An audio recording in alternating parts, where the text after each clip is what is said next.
స్పష్టంగా అజెండా జగన్మోహన్ రెడ్డి గారు ఏ రోజైతే సంక్షేమం ద్వారా అభివృద్ధి, ప్రతి పేద కుటుంబం అభివృద్ధి, రాష్ట్రాభివృద్ధి కూడా దారితీస్తుంది అని ఒక యజ్ఞం మొదలుపెట్టారు. ఆ రోజే అజెండా ఫిక్స్ అయిందని మేము అనుకుంటున్నాం.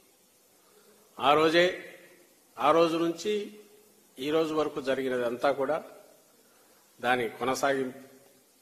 ప్రజలు అదే నిజమైన ప్రజాస్వామ్యంలో అజెండాగా ఉండాలని కూడా భావించారని కూడా ఈ గతంలో కూడా తెలుస్తుంది. అదే మేము చెప్తూ వచ్చాం. యువత మాత్రం జగన్మోహన్ రెడ్డి గారిని అభిమానించాలని ఎందుకు అనుకుంటున్నారు? అసలు యువత లేకుండా జగన్మోహన్ రెడ్డి గారిని చూసేదే యువతను ఐకాన్ లాగా చూస్తారు. వాళ్ళందరూ ఆయనకే వేశారని అనుకుంటే అనుకోవచ్చు. అంతా జూన్ 4కు తెలిసిపోతుంది కదా, తొందర ఎందుకు? మాకు అనిపించింది, మేము చెప్పాము. ఈ రోజు కాదు, 2 రోజుల నుంచి వాళ్ళ సినిమా మొదలైంది చూపించడం. 2 days ముందు నుంచి అదే పనిగా కొత్త అబ్జర్వర్ని ఎవరో తీసుకొచ్చి పెట్టినట్టున్నారు.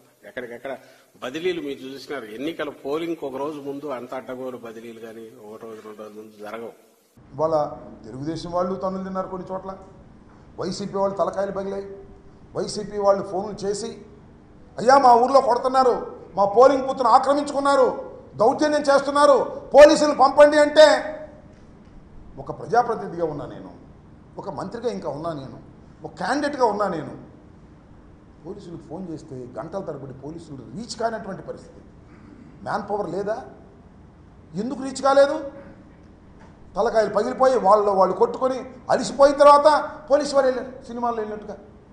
ఏమిటి దుర్మార్గం ఉంటున్నా?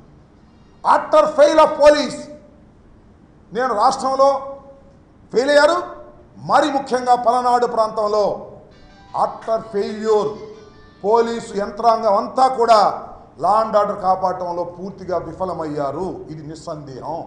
పూర్తిగా ఫెయిల్ అయ్యారా? నాకు కూడా అనుమానం వస్తుంది. ఫెయిల్ అయ్యారా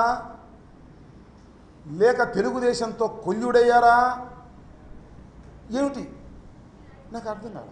ఏకపక్షంగా వైఎస్ఆర్ కాంగ్రెస్ పార్టీకి ప్రజలు మద్దతు తెలియజేస్తూ ఉన్నారు, మా శాసనసభ్యులు గెలుస్తూ ఉన్నారు నాకు సంకేతం వెళ్ళిన తర్వాత నిజంగా పోలీస్ని ప్రత్యేకంగా చెప్పుకోవాలి. మాచర్ల దగ్గర నుంచి తీసుకుంటే, మాచర్ల నియోజకవర్గంలో మీరు చూస్తుంటే కరెక్ట్గా ఒక 3 రోజుల క్రితం సిఐల్ని ఎస్ఐల్ని మార్చుకోవటం కూడా జరిగింది. మార్చుకున్న దగ్గర నుంచి నిన్న మీరు చూడండి, ప్రతి నియోజకవర్గంలో పోలింగ్ దాకా, పోలింగ్ తర్వాత తెలుగుదేశం చేసిన అరాచకం అందరూ కూడా చూశారు. మాచర్ల నియోజకవర్గంలో అయితే దాదాపు ఎస్పీ గారు, ఐజీ స్థాయి ఒక అధికారి పూర్తిగా మాచర్ల నియోజకవర్గంలోనే. మా ఎస్పీ గారు మాచర్లకి ఎస్పీగా ఉన్నారా లేకపోతే పల్నాడుకి ఎస్పీగా ఉన్నారా అర్థం కాని పరిస్థితి.